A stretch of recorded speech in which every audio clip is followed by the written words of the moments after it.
Well, good evening. I'm Rick Dancer. Welcome to Get Real with Rick Dancer. And tonight's show is sponsored by a new sponsor, Oregon Concealed. So I'm going to kind of read what they do. They provide expert handgun safety training online that meets the Oregon law requirements for a concealed carrying permit. So this is a way it's exclusively only available to Oregon residents, but it's recognized in 19 different states. And you get certified today watching an easy to understand video in the comfort of your home. And there's no need to schedule weeks in advance. You have to drive across town, hire somebody to train you.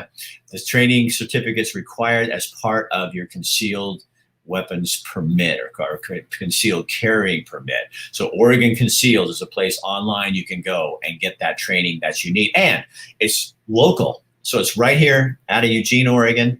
And it's also veteran owned. So that kind of stuff we're learning through COVID that who we do business with is as important as what we do business with. And I think we're all learning that going, I want to support the local businesses. And all of our shows are sponsored by local businesses. And so we want you to show a little love to Oregon Concealed so we can do the things we're going to do. So what are we going to talk about today? Well, let me pull up the comments here. There's Devin. Hey, Rick, how you doing? And Laura, you're going to love tonight's topic. So all of us are a little nuts right now, especially Laura. And I'm just calling you out, Laura, because you're in Ohio, and I know that you're just half crazy. But I feel like sometimes I get depressed easier. And my wife and I look at each other and go, every time we hear the governor say we are in lockdown again for another 2 weeks, it's so hard to get yourself back up there. So I thought what we should do is we've done this a couple of times, had folks on from the mental health world who can kind of help us cope with some stuff. Matthew, I knew you would do this because you are an awesome dude, and I know you love talking about this. And so I'm bringing on, remember last week we had Phil Smith, and he does the crowns.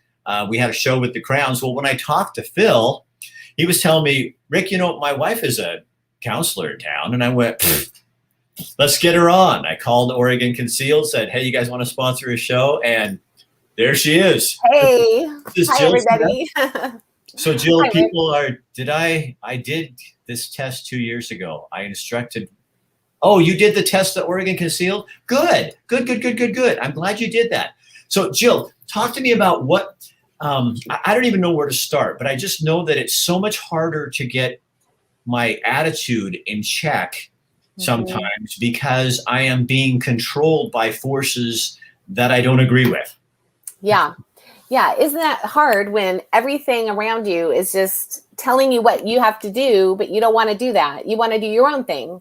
And I think it's been long enough that we're all getting really tired of just trying to keep it together and do what we're being told. We want to be safe and we want to be kind to our fellow citizen, but it's just getting a little overwhelming. Maybe you're feeling overwhelmed.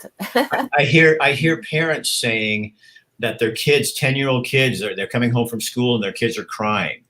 And they ask them why, and they go, I don't know. And they're bored, and they're sitting in front of a computer for school, and that's not school. And it just doesn't replace human relationship. So what are some, you start, you obviously can tell that I'm a mess, so you can just start. Okay, so Rick, here we go. This is your own little private session, okay? Laura says, my mental health has never been this bad, ever. And I think a lot of us are feeling like that. Yes. Well, and that's the thing. People are calling up that really have not had problems in the past. Like they're able to manage their lives, but now it's overwhelming. They don't know how to manage it because of the COVID quarantine.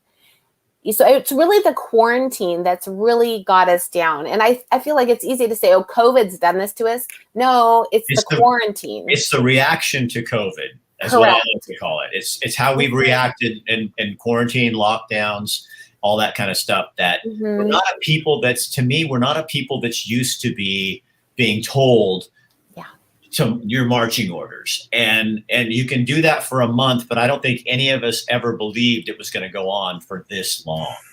Yeah, exactly. So one of the things I was thinking of saying for you, like what do you have control over? So you don't have control over walking into a store without a mask on. You have to put a mask on. But what do you have control over? Me personally, Yeah. Uh-huh. my emotions, Uh-huh. um, pretty much my schedule, Yep. how I respond to things. Yep.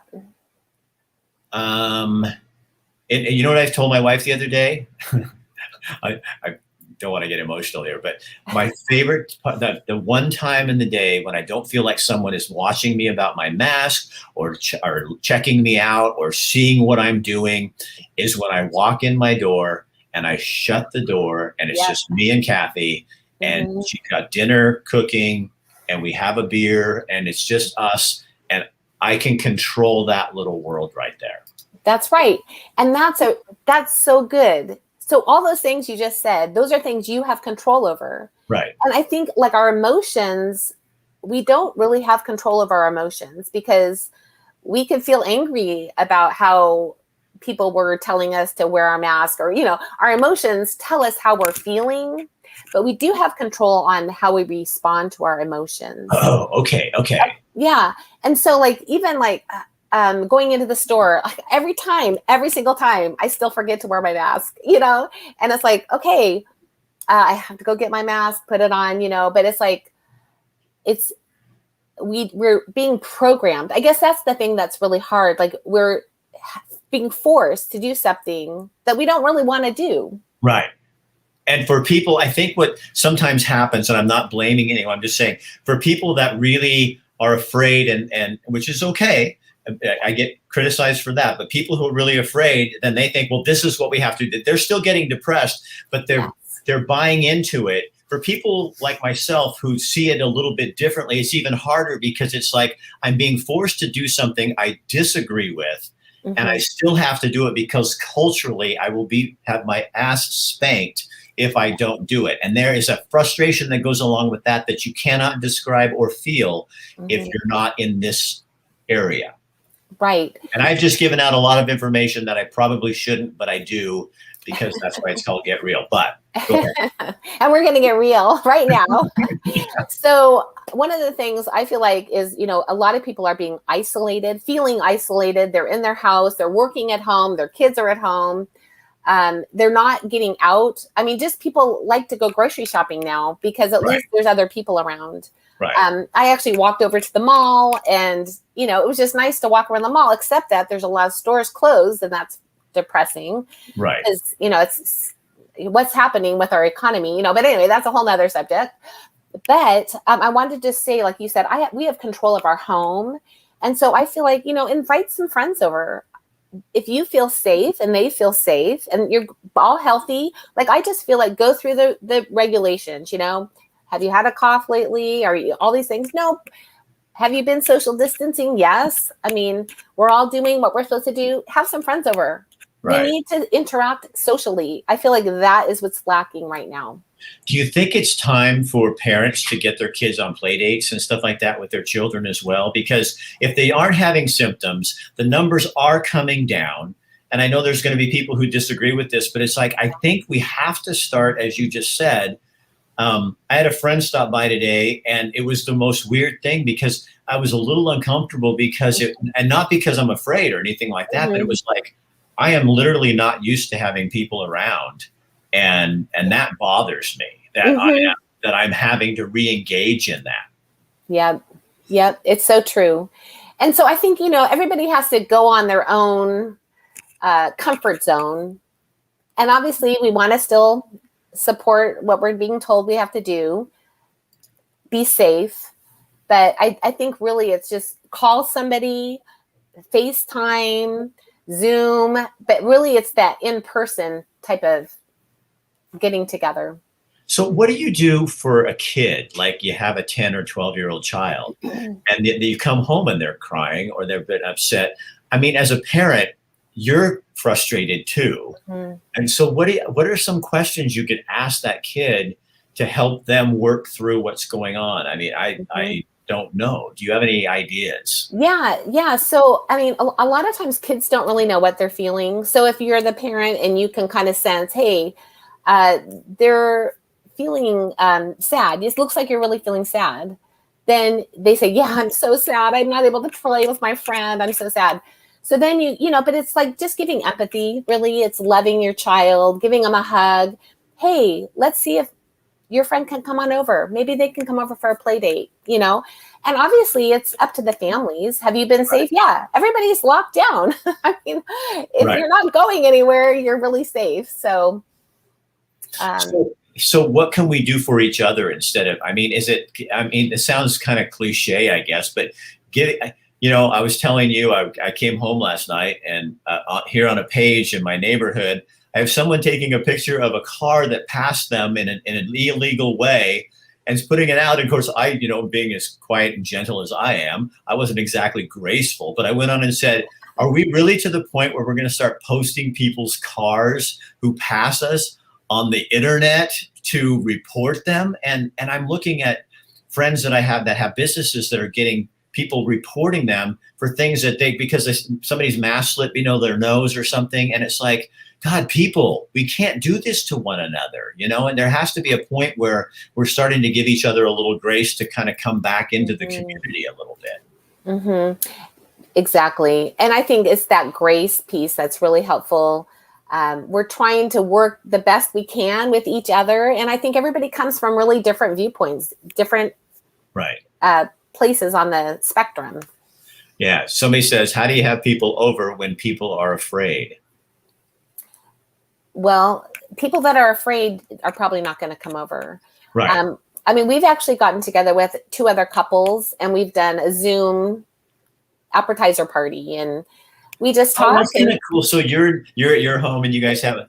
Well, because that's a way to do it. And we have a shoot that we're doing, a video shoot today, and there was 2 people that had masks in the car, and so people, I think we have to give people the grace to do the thing the way they have to do it, and stop judging people by what's going on. I was out yesterday for a walk, and a good friend of mine, she's a wonderful person, but she walked up. I didn't have a mask on because I was not around anyone. She says, "Are you a rebel?" And I went, no, I'm a guy who's been in my office and I need some fresh air. And there's no people around and I'm standing by myself, and it's like, absolutely. It's, yep, me too. Not at all, Rick. You make me feel validated with how I am feeling with isolation, except doing it to the doctor. Do you know that Alex can carry on a conversation with you to make you feel you are talking with a friend? I do. Sad on me. Safe. Penny, I'm glad that works for you. And I do find a lot of people, I think that's one of the things too, Jill, that is talking about it. You know what I mean? Mm-hmm. How important is that we talk about how we really feel? Because I think that's part of mental health, is being able, having trusted people in your life that you can say, oh, no, it doesn't work for me. Exactly. And that's the thing. Like these friends, they watch their grandchildren and they don't want their grandchildren around any germs or anything. So we've decided to socially distance. And I think that's, it's okay. We love our friends, right? We love the people. And so we talk about it. We say, I'm frustrated and I want to get out and I want to do stuff. And that's okay. And like you went outside to take a big breath of fresh air. That's actually healthy for your lungs. Right. So that's okay. Stacy says, my 50th was right after the shutdown, and my sister hired a local trivia guy to do a Zoom trivia for my family. It was really fun. Wow. Maybe that's one of the, maybe we need to focus mentally on the things that we can do to bring to step outside that box and stuff. Yep. Totally. And one of the phrases is, what you focus on grows. What do you mean? Okay. What do you mean? So if you're focused on, I can't get out and be with my friends, or I can't walk around without my mask when I'm in a store, then we're focused on that one thing. But if we focus on, like you just said, oh, let's get together for a Zoom party, a 50th birthday party. Let's get together. I know people over the Christmas break actually did Zoom. They had like all the family called the grandma all throughout the day on Christmas. And the grandma was so touched, Yeah. No, I like what you're saying, because I understand. I think we do get, because it is, I think that's part of the mental health, this difficulty of this for like especially for myself, is when you do forget your mask and you're going, God, this is so stupid. I got to go back to my car and put this dumb mask on, and then I'm going to walk in there and come back out. But for me, and I think maybe for me, just gaining a little bit of control, I wear it into the store. As soon as I get out the door, I take that thing off, put it back in my pocket, and I walk to my car because it makes me feel like a normal person again. And I think there's something to that. And I wonder sometimes, that if we each had a safe place to talk about that. Laura says, but if you're going to ask someone how they feel, make sure you're willing to take time to listen. I agree, Laura. Why is that so important, Jill, as a counselor? We don't listen to each other. Bottom line is we all want to talk about what we want to talk about. And it's so important to feel heard and understood.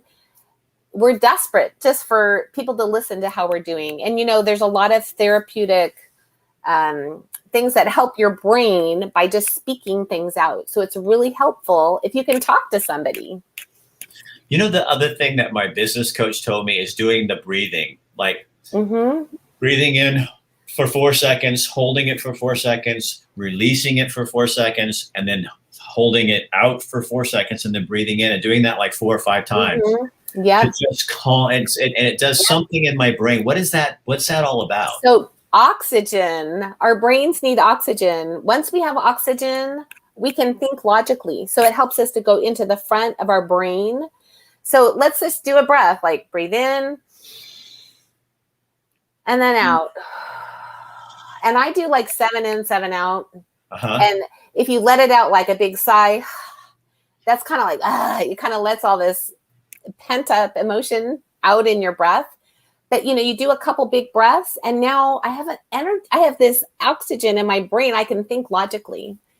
So Wendy says they did the Zoom thing at Christmas, wasn't the same. We can't continue to live our lives in fear. Talk to me about this. Because right before this happened, my business coach was really getting into fear and talking about how making decisions in my brain, we have 3 sections here, where if I'm up here in response and something comes in and I act out of fear, I'm probably not going to make the best choices. And it feels like we've been living in fear for almost a year now.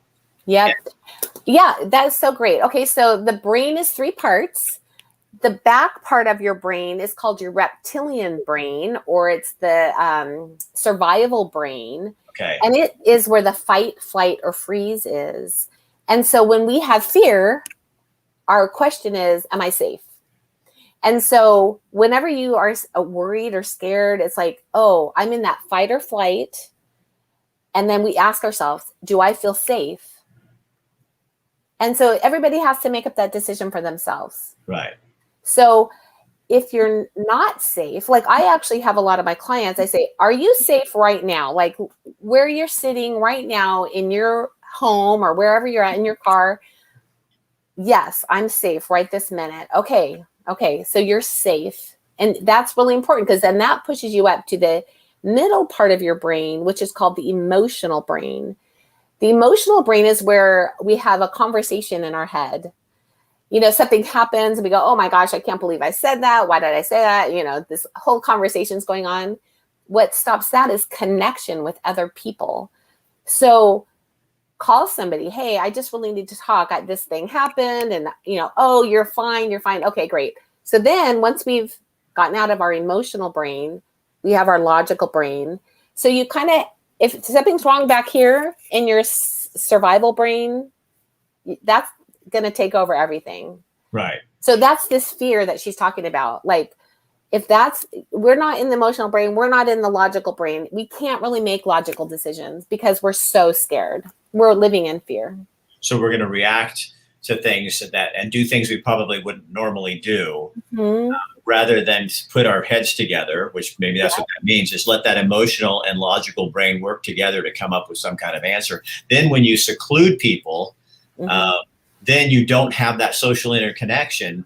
Oh my God, you see why? And that's why there's so many people suffering with this, is because all of our tools are not there. Yep. And Zoom, and I don't know, and maybe it's not the same. For me, the Zoom thing doesn't really do it either, because it's not, I have to see and feel people. Yeah. And it's like, it's just unnatural to me, and people go, well, you don't want to spread this. Well, I know, but at some point I've been touching people like crazy, and I at some point I have to live. Exactly. Exactly. And that's what's going to help keep us going. We have to keep living. What do you need? Ask yourself, what do I need? And go get it. David says, agreed. We did the same thing and felt like we were very depressed. Not sure if everyone else was just faking being happy and they really thought it was a good replacement for activity, being with each other.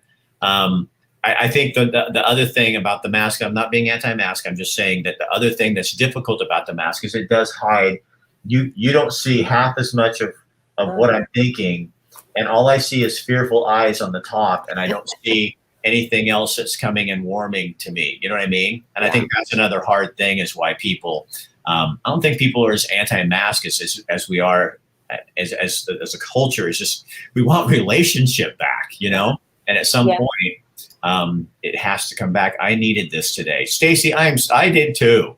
Yay for your mental health. See, and probably, Stacy, the reason is because we are talking about it, and it's okay to talk about it. It doesn't mean that we disagree with this or we have to get into a fight. Everything doesn't have to be a right or left or middle or whatever position. It can be just, I'm a human being. And then I've had people, though, say to me, well, Rick, you just have to buck up and handle it. But no, that's not what we do as a human being. I need to talk about my fears, my depression, my frustration with this. And that's why I think we're getting, hundreds of thousands of views on our shows every month, because we are talking about the stuff that other people aren't talking about, because it matters how you feel. Yeah, definitely. It says you need the nonverbal cues when talking to people. Yeah, so I'll tell you something that goes on with me in my office. If I have clients come into the office, they have to wear their mask. It's very hard. I cannot see their facial expressions. I can only see their eyes and their eyebrows. Right. So it's very hard. So sometimes I prefer, that's why doing it online is a little nicer, because I can see their whole face. Right. But I can't see their body language. There's so much that goes on in the body.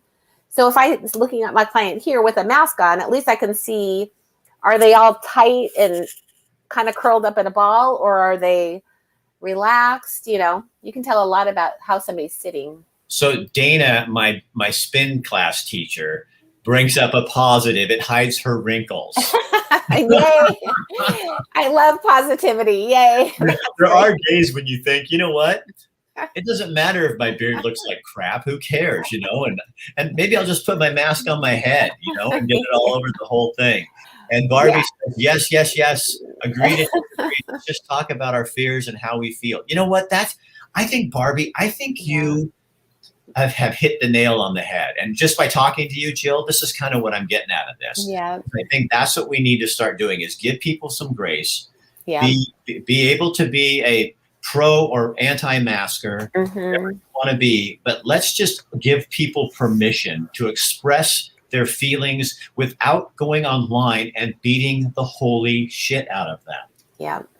Maybe it's just time to let people have a conversation about how frustrated they are. And get that off their chest. Because I think what our fear is, maybe this is because I'm kind of like this too. If I start to talk about it, I'm afraid it'll never go away. You know what I mean? Yeah. Is this has lasted so long that I'm almost afraid if I voice my concerns, it's just going to go on and on and on. And then I've let my feeling out, because quite honestly, I can't do this a lot longer. And I mean that. I can't. And I'm afraid if I was to really just open up and throw that out there, I'd probably cry and be really upset, because I cannot believe this is happening. And yet I'm living in a culture that doesn't want me to talk about that, because I think in their own way, everybody's a little afraid that this is not going to go away. Exactly. And I think, like what you said, we're all trying to be strong. And I think that's how we are in this country. We're strong people. We're going to do it. We're going to keep going. We're not going to give up. We got this. But I think that's where exercise comes in. Exercise, eating healthy, making sure you're drinking lots of water, getting plenty of sleep. Somebody says they fear that this being bombarded by the media and distrust, and people are angry. I think I think people are really frustrated and angry, and I don't think as Americans we're really trained on how to deal with anger, are we? No. It's we treat it like a bad thing. And anger, I don't think anger. I mean, heck, even Jesus got angry with the religious. He got angry with the religious people. So, I mean, anger is like part of the human emotion. How you handle that anger and deal with it, that's harder. Here's the thing about emotions. If we don't feel our emotions, then we don't ever deal with our emotions. So if we just stuff them down, or if we just try to get distracted, I think a lot of people get busy. They don't want to feel this feeling.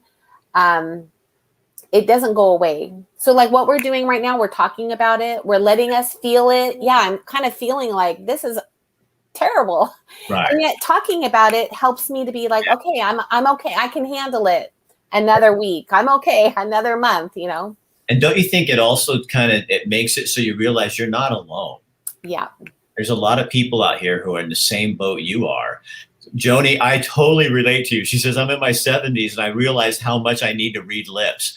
I can't, I went home to my wife and said, honey, I probably need hearing aids because I rely on lips more than I do the sound.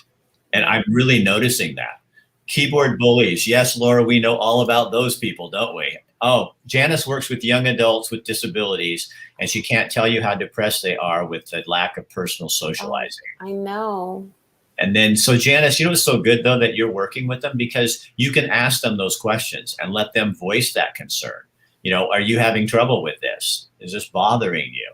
How do you feel about that? What can we do that would make you feel a little up? You know, I get that a lot of people on the spectrum are having difficulty with this. A lot of senior citizens living in retirement homes, I've heard stories of people going, I just want to die. I don't want to do this anymore. And I think, you know, that is all kind of really tough stuff. Dana, miss too. I miss connecting with people in my class. Yeah. And at the gym, you know, I was there today because we can have like, 20 people in the entire building. But I mean, this one guy and I are standing there for like a half hour having a conversation. I'm going, we're not getting any work done, but man, this is a workout, right? This feels so good to be talking again. So good. You're working at your brain and feeling good. To disconnect is not human. That's right. Oh, people, you guys are really, see, now you're starting to talk. I'm sick of this bullshit. Well, retired. I think that's one way to put it. Oh, I want to talk to her one-on-one. Give me her number and address. So Jill, can you go back with Penny? Yes. And, I mean, if you want, I don't mind putting your number for your business number on here if you want me to do that. Sure. Okay. Why don't you give it to me? Okay. It's 458 458 209 209 4080. 4080. Make sure okay, so you guys, I'm going to put her number on there, and that is Jill Smith. And let me go down here. I'm going to go. There's the number right there. And my website is stillwaterscc.com. Stillwaterscc.com. And they can contact me there or Jill at stillwaterscc.com, either. Okay. All right. So there's the website there. So if you have it's Waters with an S. I actually went to that website and it was a construction company. I thought that was so funny. So after the R is an S. So it's Waters LCC or then just CC? Just CC. So it's Still Waters with an S and then cc.com. Thank you, Rick. You're welcome. So that way, you guys, if you have some questions or you want to set up an appointment through Zoom or in person, however you guys decide you want to do that, then that's another way to do it. And so if your children are dealing with this, just I think it's easier sometimes as a parent to just kind of not address it. And we need to be addressing it, don't we? Yeah, I think so. And really just being real about it. And just because, that's how it is with every age. You got to be real about it. Let's face what's actually happening. Let's talk about what's actually happening. So maybe it's talking about it without screaming about that they're wrong and they're right and we shouldn't be doing this and that kind of thing. It's just saying, I'm so frustrated with this. Yep. And I just don't want to be, and that's the hardest thing for me to convey to people sometimes is it's not my problem. I don't think human beings are to be controlled like this for this long. And, I have a friend who got out of prison and he said, he's kind of off on his own. And he's going, I'm not doing this. I've done this before. I'm not gonna go back to prison, and you can't keep me done like that. And that's what I think a lot of people are starting to feel. This is probably how prisoners feel, or people that feel emotionally trapped, or a lot of your clients, people like that. This is probably how it feels, is to be out of control, or maybe not out of control, but not in control. Exactly. So as you said earlier, we learn to control the things we can. I can go home from here and I can walk into my home and sit with my wife. And I know that we are just the two of us and nobody can report me for not wearing my mask in my house. That's right. Yay. And you can freedom. I always say freedom in the house. Right? Freedom. Wait, freedom is a bad word now too. Oh, it is? Oh my gosh. I'm behind. Yeah, you're behind the times. Jill, oh no. Thank you so much for coming on and talking to us and giving people a little bit of some sunshine. I chose to see my granddaughters and family over all this. I was told I'm endangering myself, and I just said I can make my own choices, and you did it. And Good hopefully job. everybody's fine and you kind of do your thing. So it looks like the numbers are coming down. Hopefully we'll get out of the lockdown soon and get back to. But I would caution everybody out there too. That might be the time you need to find someone like Jill when this is over, because where the control's gone and the masks might be gone and all that kind of stuff. You've spent a year like this. Yeah. And people need to get rid of that, don't they? Definitely. And actually, I think I was somewhere and we didn't need to wear a mask. I can't remember where it was, but I felt like, oh no, I'm doing something wrong. So now we have to, that day, it'll be difficult to not wear the mask. Right. So, So Jill, thank you for doing this and taking your time to come in here and kind of give us some stuff, some practical skills we can do. I appreciate that. Yeah, great. Thanks for having me, Rick. You betcha. We'll see you later. All right, you guys. So that's Jill Smith. She's a counselor here in town, and all of her information is on the comment section that you can look at. And so remember, our show is sponsored by Oregon's Concealed. So if you're one of those people who's looking at getting a concealed weapons permit, and you need to go through that process, because Oregon has thank God they have a very stringent process. But this is something you don't have to go take a class. You can do it right online, developed by local people, veteran, and it's something that you can do. And you have to have that in order to get your concealed weapons permit. You have to have those classes so you can get this done and then go to the sheriff's office. You still have to go through the sheriff's office and all that process, but this gets something out of the way so you can go through that process. All right, tomorrow, Friday. Can you believe it's Friday? So tomorrow, here's what we got coming up. We are going out to Blue Valley Bistro in Coburg because it's Valentine's weekend. And Melissa and Seth always do something really fun for us. So we're going to be out there. They have outside seating, and we'll find out what they're doing. But if you don't know them, they're the best people. They have Cresswell Coffee, which is now Blue Valley Bistro, but they have one in Cresswell and one in Coburg. And so we'll be at Coburg, but they'll probably have specials this weekend and all kinds of stuff. We'll talk to them. And then at 4:00, we'll be in Elmira at the Grange. And the Emporium, these are a bunch of artisans and craftspeople and makers, and you can get everything out there. They every weekend they open the place up. They bring out different kinds of things, and these aren't the usual craft items you find at some of the local fairs. These are like some of the most unusual things ever. And then they have like really cool. One of them, they make this butter that's like a lotion, but pretty thick. And when I had my last tattoo, I used it on the tattoo. It didn't flake at all. I mean, not at all. It didn't itch, not at all. And I called her and I go, I don't know what, it's called Love Butter. So I said, I don't know what you made this for, wink, wink, but I'll tell you what it works really well on is tattoos. So she's got a whole new marketable product because it works. But they have also kind of food, pickled eggs, jams, jellies, local people make, and all kinds of stuff, plus a lot of art things too. So it's a really fun place to go. So that's tomorrow at 4:00, and then they're open all weekend with all kinds of Valentine's specials and everything, but we'll tell you about that tomorrow. All right. Okay, I'm gonna go home. I'm gonna drive my car home. You know what the best part of my day is? It's like I leave here, so I still have a couple things to do. I'll get out of here about 6. Then I get in my truck and I put on my Jackson Browne from 1977, and I pretend like I'm that old Rick Dancer again, and I just be me.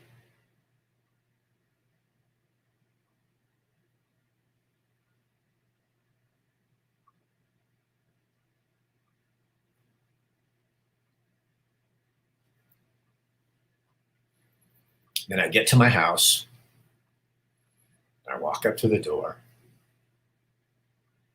and I step inside my peace, and I shut the door, and the world is away.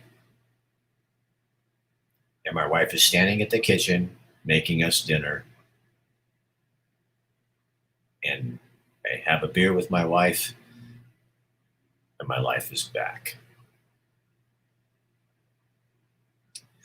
So go find the thing that makes you come alive and come alive. Go find the thing that makes you sing and sing. Find the thing that makes you dance and dance. You weren't meant to live like this. So you have to find a way on your own to be who you are, no matter what.